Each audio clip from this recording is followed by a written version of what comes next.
I'm sure you enjoyed that little slide presentation of our new logo.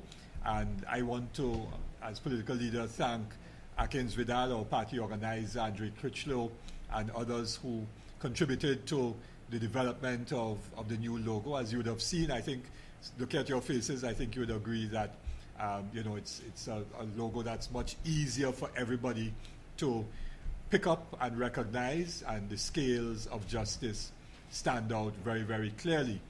And this is a logo which people in Trinidad and Tobago, I think, will identify with in terms of the future of Trinidad and Tobago, because of Trinidad and Tobago without justice, without equal rights for all, is a Trinidad and Tobago that is going to be a society where life, as the philosopher had once said, is nasty, brutish, and short.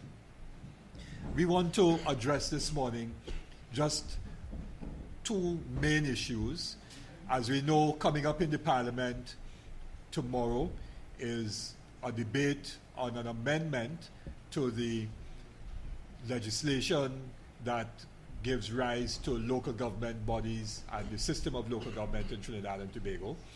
And then on Monday, the Minister of Finance will present what is popularly known as the national budget for 2013-2014. And that, of course, is an activity in Parliament that has the attention of the population, because there's a sense of expectation, perhaps, or on the other hand, a sense of disappointment with the measures that the Minister of Finance may or may not present on Monday. We want to begin this morning with a very quick comment on the upcoming budget. It's very clear in our minds that the Minister of Finance is faced with one stark choice. The choice is either to present a budget that is transformational, that would seek to ensure the start of a process of economic diversification and a process of development that is sustainable and is not dependent on our energy fortunes. Or, on the other hand, to fall prey to pressures in the cabinet, which we are sure are immense, which pressures are saying to him as minister that he must present a budget which offers election goodies, having regard to the fact that local government elections are scheduled for October 21st, just weeks away, and of course a general election must be held no later than 2015. It is our considered view as MSJ that the Minister of Finance will end up taking the latter course. He will opt for the second choice, which is a political budget which offers some election goodies for the benefit of not the people of Trinidad and Tobago fundamentally, but for the benefit of the People's Partnership government in their desperate attempt to shore up support and to win votes in the local government elections. It is MSJ's view that there has been no change between the policies of the PNM and the policies of the People's Partnership insofar as economic planning and development is concerned. And this, in fact, was confirmed by none other than the former governor of the Central Bank, Mr. Ewart Williams, in a comment that he made to the media a day or two ago, when he said that there is no difference and has been no difference between the fiscal and monetary policies of the PNM government and the People's Partnership government. The MSJ's position is that the budget must be part of a wider economic plan for transformation, which has as its objective the creation of decent, sustainable livelihoods for all citizens of Trinidad and Tobago. In the absence of decent, sustainable jobs and livelihoods, whereby every single citizen can provide for his or her family a decent standard of life and quality of living, there will continue to be grave and serious injustice and inequality in our society, and a multitude of social problems which inevitably will explode as they did on the Beetham earlier this week, and will occur again in the future in some community or other in Trinidad and Tobago. We must have, in terms of the allocation of resources in this country, the provision of decent shelter for all. We must have a proper functioning healthcare system. We must have the security and safety of all citizens. And of course, we must have public infrastructure that ensures that our communities are safe environments and are proper environments for the development of young people, children, the elderly, and so on. All of these things are absent in Trinidad and Tobago for very, very large numbers of people, the majority of the population, in fact. And therefore, we do not see and have very little expectation that the Minister of Finance will present a budget that will arrive at those objectives. He may say those are the objectives, as previous Ministers of Finance have stated that these are their objectives, but the reality has been of citizens on the ground, and we have been working as MSJ all over the country.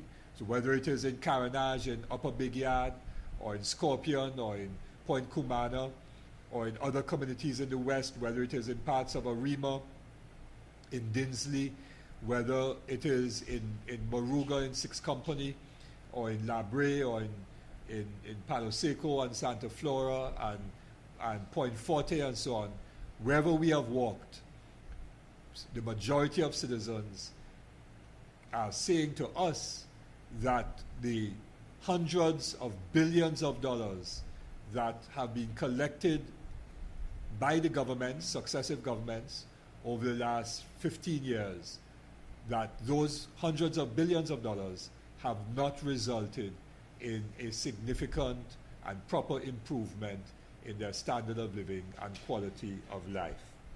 And we, therefore, as MSJ, are saying that what is required at this time is thinking that is completely outside of the box, radical thinking, bold action to bring about fundamental change, and that neither the PNM nor the UNC can achieve that, and their track record over the last 15 years has proved that they are incapable of thinking outside of the box and being able to engage in bold thinking and bold action to bring about fundamental change.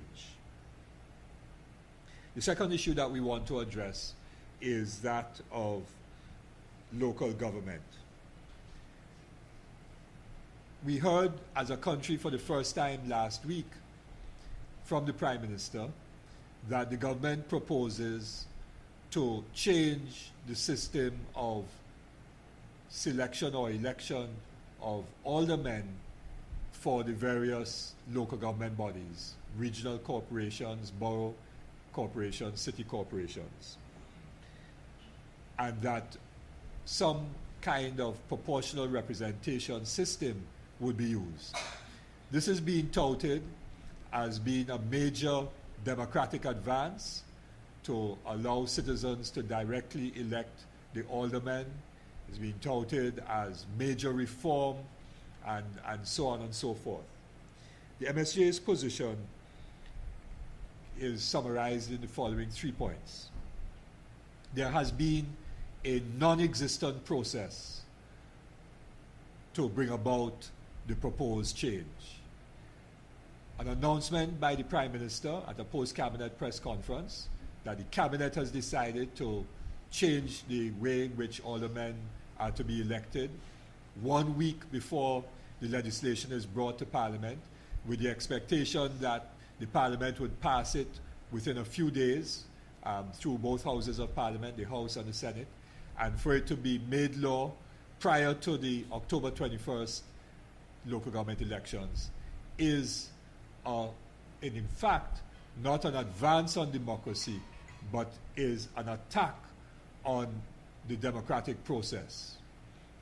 Any change to the representation of people, whether it be by or in local government or central government, any change in how people are represented ought to be the subject of public discussion.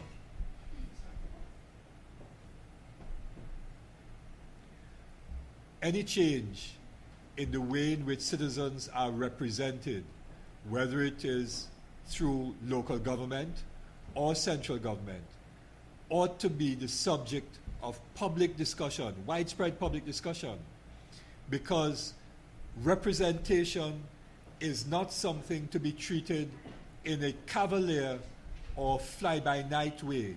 This is not about decision-making by VUPs and by VAPs, or when the spirit takes you in the middle of the night. This is about the rights of citizens to be properly represented. And therefore, public discussion on changing the way in which citizens are represented is absolutely essential. In other words, the process by which the decision is made is not only important, it is equally or perhaps even more important than the actual outcome or the decision about what is the way in which people ought to be represented. Process is as important or even more important than the outcome. And because there has been no public discussion, no process, we reject this decision by the government. You see, and the President of the country, His Excellency, has spoken about this on more than one occasion. If you do the right thing for the wrong reason, then the outcome is wrong. And those of us who know basic arithmetic, mathematics, know that when you have plus and minus and you put the two together, then you're going to end up with a minus. Yes? You don't end up with a plus, you end up with a minus. And therefore, the negative of the absence of a process invalidates, even if it is a positive thing, even assuming that it is a positive development, the negative of the absence of proper process and public discussion negates any possible benefits from this decision.